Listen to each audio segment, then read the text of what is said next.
again. And then after that, we'll be going to the grassy pastures. Sims and Pansy, it's intro time. Let's do it. Rah! I love that. It goes from counting with James. We got to learn he's got a lot of points to intro time. It's a good time. I like this. North to South, Rich. It's all still to be played for, but a couple of teams are going to start breaking ahead here. Yeah, the previous one is kind of insane. When you look at how many points that Tornado Energy just picked up, before that, it was more than 6 to 16. More than 10 teams in total. They picked up points in one single game. Like, that is setting a statement, and that puts Tornado Energy and Northern Lights really, you know, as a staple frontrunner in this competition. It feels like we reverted back in time. It feels like we've been through as rough events with them. They've seen what they've done wrong. And look, we're only 5 games in. Maybe we've just been a little bit overzealous here. But still, we can get excited. We can get excited out of it. It's Richard, what, how many 4, games are there? You work it really out. bad at math. You do some counting. Look, James has taught you how to do it. You can, I believe. While you do 24. that, work it out, because I'm curious. 24. That's not that many. 200 grand, 24 games. Like, if they look, I hate the excuse of it's a long tournament, but shut up. I don't buy it. The amount of times it comes down to like 5 points, and I'm just like, imagine if you just, I don't know, played a little bit better at the start. Wild. Anyway, we do have a Southern Circle coming in. Tornado Energy will not be having the easiest of entry points to this. Someone like FaZe, Omicron, Na'Vi potentially. Redline, these sort of teams will have the best pick of the litter here. Pretty much slap bang over Lost Leonas if you take it into account just the land itself. That's going to be the interesting factor, and it's how many people actually be able to make it in cleanly. With so much watering play, it does limit the playable land. Eventually, we are going to pull away from water. You have to take that into consideration at the back of your mind. But really, unless we get a hard shift towards the northwest here, we should still have some water in place. So if I was a betting man, I'd kind of look at this and bank on it going below Los Leones eventually, but there's still that really harsh factor where it could just yeet on up to the north, and it's like, oh god, panic stations, everyone scramble. You'll want to stay away from the coastal roadside, especially with FaZe Clan being down there. Whether you know that is a different question altogether. There's, these guys play scrims constantly. They understand people's tendencies and rotational paths and everything else that goes with it. So they have rough ideas and so on and so forth. And with a playing path like we got off the start, it's still lingering quite heavily towards the east. As a note, there will be a very late team into all this one. It's the Sauna Boys. They're up at Campo Militar, so it's a bit of a big old trek for them. But time and time again, we see circles like this, maybe leaning a teeny bit more to the west, Kumasera area, somewhere like that. But time and time again, do we see a lot of teams that will always slow and late rotate all the way down the eastern coastal road and then end up just getting a rival. It happens more often than not. They'll get them in the fields towards that southern side, and you just have constant barrages and constant battles trying to make it into even Circle 3, Circle 4. So I want to keep an eye on that eastern side of it, depending on where it's actually going to be and depending on what kind of circle we get. Because still, it's still quite littered. When you look at the small amount of road that we do have in play on the coastline, at least, you do have 4 teams already that have dropped on it and will be looting there before other teams even begin to turn up. By the way, how good were those videos at the start of the show? Can we just talk about that? The zoomed-in first-person POV is sick. It's so sick. Like, I love that, and I think it highlights something that obviously we aren't normally party to, is how good certain players' comms are. I mean, Fuzzface, you can see what he brings to FaZe, let alone his, fragging power, but the voice in the server is excellent. The communication skills are just, primo. It's so good. So whoever makes those, great job. Great job. That's all I wanted to say, really. Montage, doesn't it? When you watch it, it kind of gets you going. It kind of gets you hyped up, and I think that's one thing that we have been noticing. The content's got so much better, but it also goes hand in hand with just how good these players are. I would say I mean, some people might say, oh, well, they've always been good, but I do genuinely think that even with a game this far into its life, we're still seeing superstars reaching the top levels. We're still seeing some new teams be able to make it to the upper echelons, and honestly, the ceiling of these individuals across the globe, not just this, Asia, North America, everywhere, it is phenomenal. It genuinely is, and it's genuinely mind-blowing when you watch some of these players, especially even when they're streaming at home and not necessarily taking it seriously like comp, how they just backhand people in public matches and just brush people aside like they're nothing. It is beyond me. It truly is. Yeah, it's honestly great to see. And again, I think there's a couple of watch parties that have been going on, and, you know, bits and pieces. The community is still very much alive and kicking for PUBG, which I love to see. You know, honestly, sometimes, you know, after the show's done, I'll sit there and watch back Break doing a watch party, because it's kind of interesting, because he'll just, like, mostly focus towards, like, TSM, potentially, and until they inevitably die, and then he'll switch. But it's really fun just to watch, like, you know, someone's quite a head screwed on approach to watching some of these teams. And I know Fuzzface has done watch parties before. He'll go back and watch the VODs over and explain some of their reasoning. So do make sure, again, if you love PUBG and you know, maybe you just watch the esports side, get involved and watch some of the streamers too. I'd honestly, Fuzzface's streams, I probably learned more from watching his streams than any, you know, no offense, analyst desk, but, you know, specifically about, you know, what they see in their intentions and the information they get and how they relay that. Because as I said, it's very easy for us to look at it with a bigger picture, but then, you know, be able to kind of twist it down to these smaller, more micro ways that they play. You see the information that they have given rather than everything we have. It's brilliant to see the communication. So do make sure you check that out if you do get a second, you fancy more PUBG. But for now, speaking of the man in the buggy, getting the hell out of there. Maybe he had enough of Paige being a little too close by, and you know, I don't blame him. Omicron did pretty well before. TSM getting a couple of bullets thrown down towards them. I think it's Ents just on the other side, who also want to move around here themselves. They're not happy with their current position. They'd like to move a little further south, potentially, or maybe just trying to posture up with TSM, and they're almost mirroring each other, but it looks like TSM should be able to get away from this. Said I was worried about that East Coast. It is just a wash with players. TSM, unfortunately, losing the first one. It's Ira to fall. That's a big fragger and a big scalp to be removed from that roster. Ents will be happy with the 3 point, though. No Man's Land clearly just holding back. If it wasn't out the back of a vehicle, clearly holding point and giving information. Max is hanging out the door. Damage is done. In the water you go.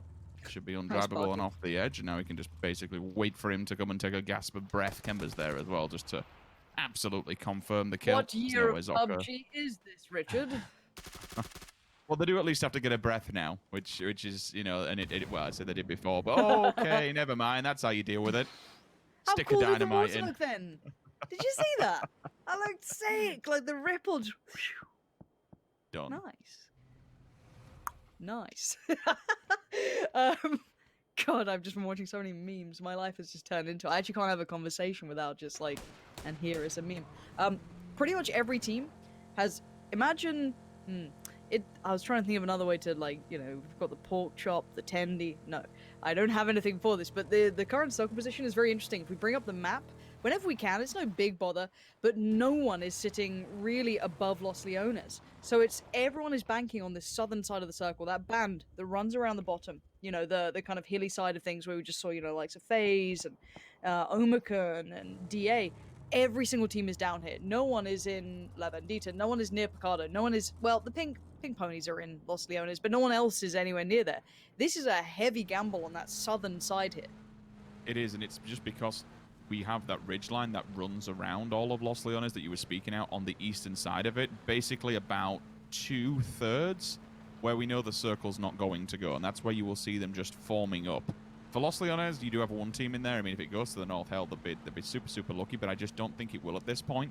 It's either you've got two positions where teams are setting up. Basically, cut it down the middle through Los Leones and pick your side. Hard shift to the west, hard shift to the east. In theory, if you're a betting man, and it absolutely proves me completely wrong altogether, and it slams straight into the middle. This is going to be a massacre, because how do you fit 62 players into that?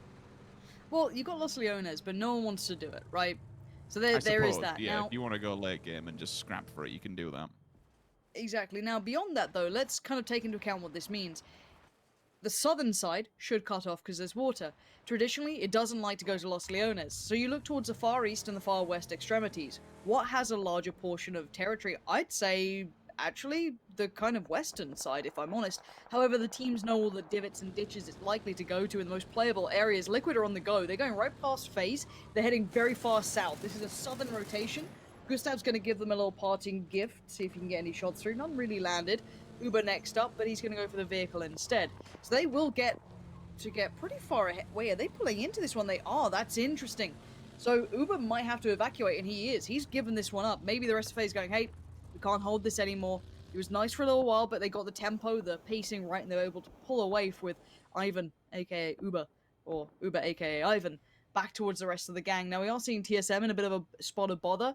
WS and DA, very southern coast, but this is going to be a hard circle to predict. I'm wondering who gets the drop on this one. Yeah, it is circle 3. Excuse me, phase 2 at the moment. When eventually, excuse me, when we go to circle 3, if there is still water in it, it'll become a tiny bit easier because then moving into 4, we have some sort of prediction. But as you say, from this one onwards, from going into 3, if it doesn't have that water element, then really it becomes that much more difficult. We can look at tendencies. We can look at, positions that we've seen quite common. The western side would be a bit of a safety net if you were kind of looking at it from that perspective. But honestly, it's still anyone's game. We'll hold here because Chris has made contact. 2 players coming up and over the hill. That's a very easy frag for Quepta. There is a little bit of a fire in the distance and one from the backside as well. Vard also getting involved with Rustam Ma. You can see it down below. Picture in picture, 2 different fights, 2 different areas. Jempty onto Thendalos, so a third party comes in and claims a victim. Shift W is eliminated. Rustam Ma gone, and so is Squeaky, burnt away, unfortunately, by his own molly.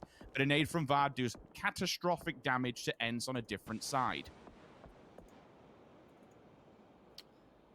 Yeah, TSM going to need to keep their heads down for a little while, though. They've taken a whole lot of attention.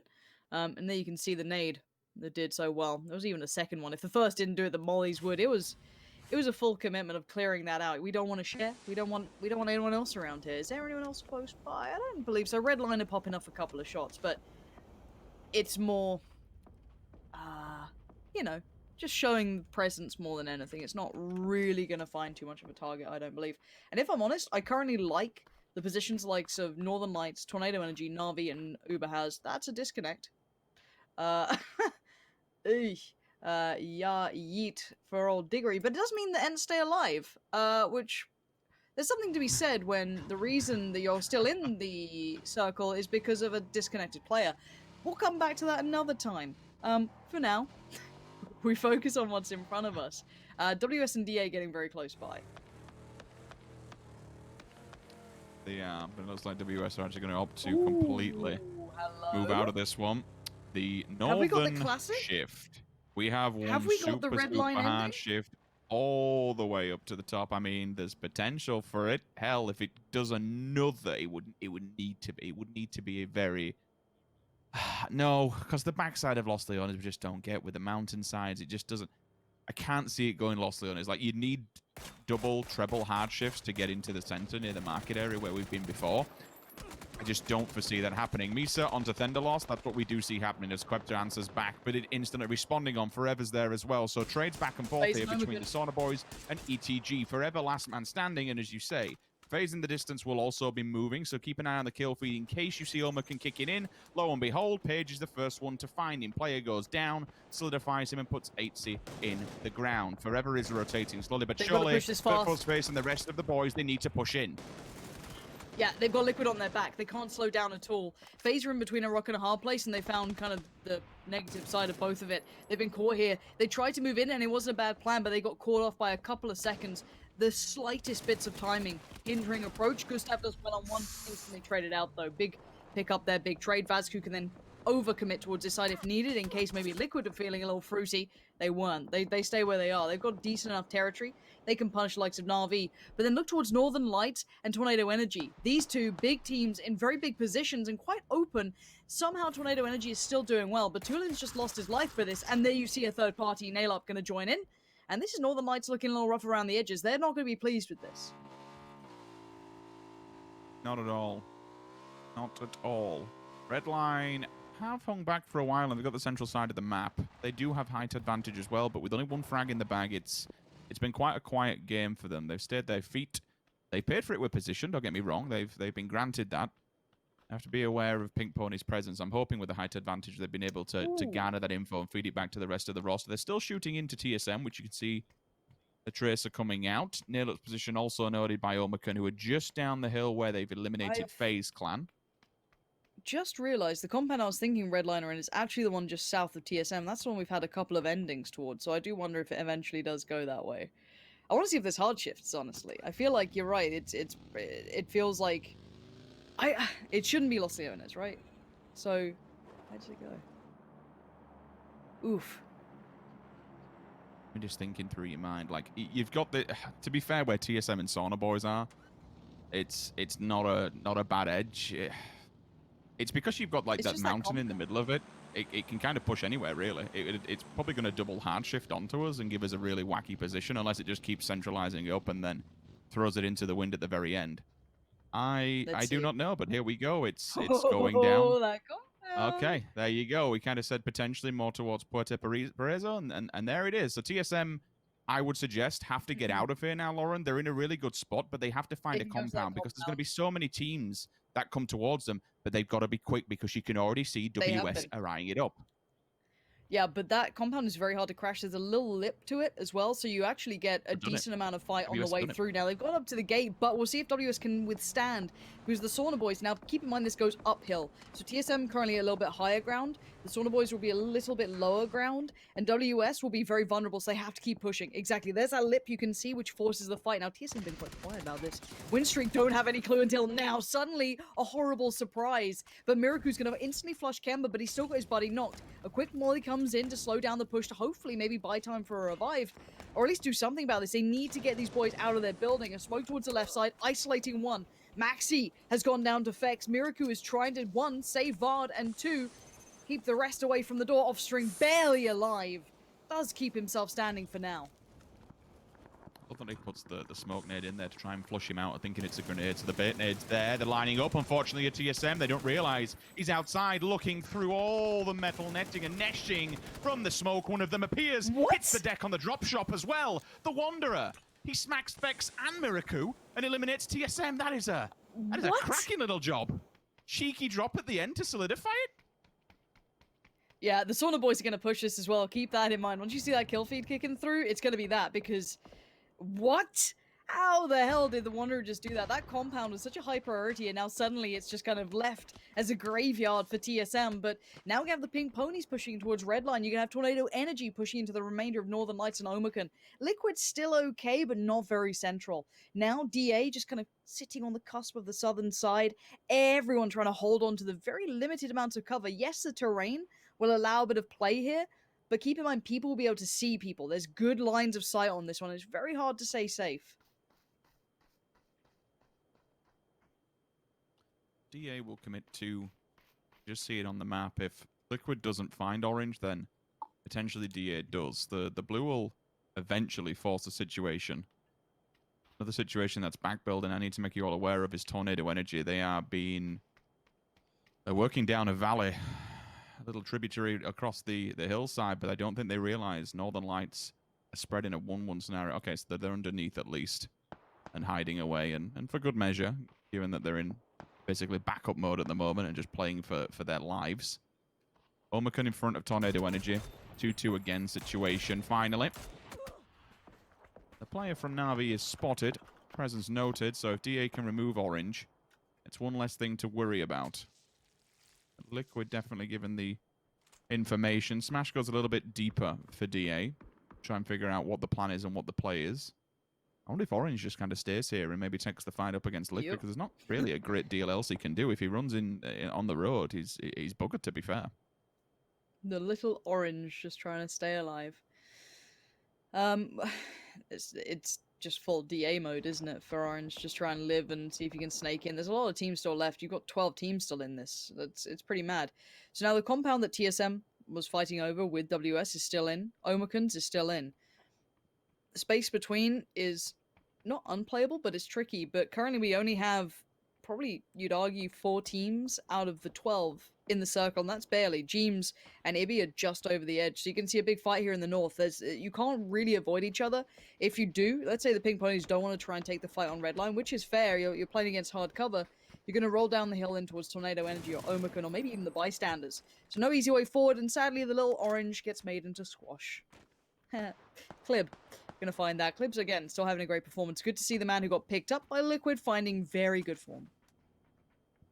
Ali is doing his little flex again, going off on his own to try and gather some information and see what's in front of him. Would at this point assume that he realizes Omicron where they are and how they're set up. I'm just wondering if someone tries to take advantage of the situation and realizes that they're in a 2-2 split. It becomes that much more harder with Pink Pony arriving late game. But with Alia's position, they're all on vehicles, so you will get the audible cue and you will have... I would have thought you should at least have some kind of info at that distance. Be able to see what's going on. It depends how close they actually came to it. Redline, I said they've been quite quiet throughout this one. Diggory's finally back with us. Hello, welcome to the land of living, my dude. And actually, I mean, he's done quite well. Again by doing so, yeah. Still in it. Well played, Diggory. Proud of you. Redline, time to make a move and time to go. You've spent some time. It's nice and been quiet thus far. The Sauna boys have got nades, though. They'll realize that they're completely opposite them. If they know the lay of the land on the opposing side, maybe they get an absolutely supreme nade, which would do catastrophic damage. Bystanders, again, gathering info, garnering, and just preparing to move. They're inside the circle, so it'd be really good if they could remove Redline from this position, but they know they can't advance forward, because if they do, that then opens them up for the possibility of being shot by the Sauna boys. Pink Pony's just... It's you know, slowly but surely worming their way into this one, but really, I don't foresee them getting high kills, high points in this. It's just clutching at straws, really, in this type of circle for them. Yes, they were the slowest to leave that northern side, but it's a hard circle. There isn't much available. Now, the problem for these two ditches is that it's extremely nadeable. The amount of times we see just nade after nade being thrown in, if someone still has that many nades, well, you're going to have problems. Now, old Archie's lost his life, but the rest of the Pink Pony's going to try and make a mad dash for it, maybe join up with Vampire or find their own little ditch somewhere. Now, this does prove a problem for a couple of teams. DA's going to need to move Northern Lights, Tornado Energy, Bystanders, and with Liquid having to move forward, they do have Jeems in the circle, so slightly easier, but not the easiest. I want to see how Tornado Energy approach this. They are a good team, and they've been working out some of these problems, some of these conundrums. But against them is Omicron, who have the primest of positions, and here are those classic nades that are really hard to avoid in these ditches. Depends how much more utility A they have and B they want to use on it. Exactly. If they know they've not been picking up knocks, then maybe they don't have the full information. That's why Redline is so spread out in a line. Smokes there, so it will occlude them. Eventually, Pink Ponies will be revealing their position as they dissipate. Yellow and Beam are going for a different angle of approach. Unless they're going to use tank vehicles, and maybe... I didn't realize it took them behind there, but they have. They're actually just going to blast it through. I think they are. Unfortunately, that's not the place to be, my dudes. The nades will come through. The first knock is there. Flammy is trying to do whatever the hell he can, but the utility is just too devastating. Redline are going to open up onto this with full force. Yeah, these nades are sick. They're just perfectly trickling through. Nailup's going to claim all of this, and that's great for him. He'll be happy with this. Tornado Energy now are making their move. I want to see how this goes for them, because T-Bone just went down, so this could be the go symbol. This could be the perfect chance for them to strike. You see Beamy doing well, trying to stay alive, but Redline had players. They had so many additional players they could sit there and wait with, but now Tornado Energy at the doorsteps. It's Vazku to greet them with a smile, but he needs more than that. He's got to find the rest of these players, but he's dancing between the objects. You can see now Northern Lights going to chime in from the other side. What remains at the very least is Spyro and Perfectix. The only two still standing as Melman and now Alia have to turn attention. They have to put some notice towards the Northern Lights coming their way. I don't know if they can live through this. Vazku, yes, he is out on a limb, but he's being the biggest nuisance in the world. Even if Northern Lights can't live through this, they've done enough damage to Tornado Energy to ruin their game, and it only continues. Alia, 1 versus 2, Perfectix and Spyro. Smokes are there, so at least he can worm his way through. Both flashbangs will go down, make that 3. These flashes! 4, keep going, there's another one, 5! Just spamming them continuously to keep them at bay and maybe be a nuisance. Looks away. I mean, guns up and ready, remember being laid down. It does cause a problem as they will come out of the smoke. Tags are there, but no frag just yet. They could just wrap around him here quite comfortably, Lauren. yeah, I'm not sure if anyone has line of sight on it. Maybe the Pink Ponies could. I think it might be downhill, actually, so they could be okay. It's not ideal. But Northern Lights were never in an ideal position, and Diggory does go down, but, I mean, he did pretty well for themselves. Omicron were dealing with two fights on two fronts. Liquid on one side, and obviously that Tornado NG and Northern Lights battle on the other. But Liquid have made it slightly closer, but they will be forced to get into this fight now. There's no way to avoid it. You could try and go low ground, that will open you up to DA, and they'll know that there's someone down that hillside. Now, the Wanderer, you know, out on his own, after that work against TSM, hell, he can take a break. He can, you know, he had to calm down for a bit. 'Cause you got the rest of the Turkish squad just absolutely flooding him. Page trying to get those vertinades going back and forth. If they get a free knock on that, they'll go. Nice work from Spyro, and it looks like Northern Lights are refusing to die here. They're still powering forward. Yeah, by hook or by crook, they are finding a way into this. As you say, Alia is a bit of a problem still. Tiny gap if they can find this one near. Gemty's working around with the molly. Clearly been given the information of where they're going to be reviving. If it actually lands and it strikes, it could be devastating. Has it gone too far? It has once again. They get themselves back on the feet. Flashbang straight up in the air, vertical. If it lands on the other side, at least will just be a nuisance so they can try and work their way around on this. Red line working through the smoke to cross the road, but unfortunately so many teams are there. Actually, for a second, I know it's pulled straight back instantly, but the idea was there to try and pull Page's vision away so they can make the cross, but it's not going to be. First one will fall, red line is eliminated, and the strike back is instantly there. Page shuts it down. And as quiet as they may have been, DA are in a good position if they clear the... Excuse me? There's an imposter among us. The Wanderer just vented. He's somehow been unspotted here. What? The Snake. Look at this guy! Against DA, they don't fall for their own tricks. What? They actually walked on him? Well, there you go. That's one way to create yourself a... You create yourself a ghillie suit right there. I appreciate it. Yeah, and DA have just pushed forward. They have no idea, obviously. They are completely clueless. And honestly, I don't think Wanderer's going to get involved until he has to, which is going to be a long time from now. The Sauna Boys now need to deal with DA, but there's a ridgeline that separates the two, so it's quite easy for them to fall back into this, but it will kind of push more of a fight pretty soon. You're going to see that circle again continue to close towards the southern side, which puts teams like the Sauna Boys, like the Pink Ponies, Omicron, everyone out of position now. Edge trying to find the last player here. Give them double digit on frags. There's not many places he can be, to be fair. Time checking the bushes, but it's the ghost from Christmas past. Alia has been there for so long, and he's taken down two members back to back.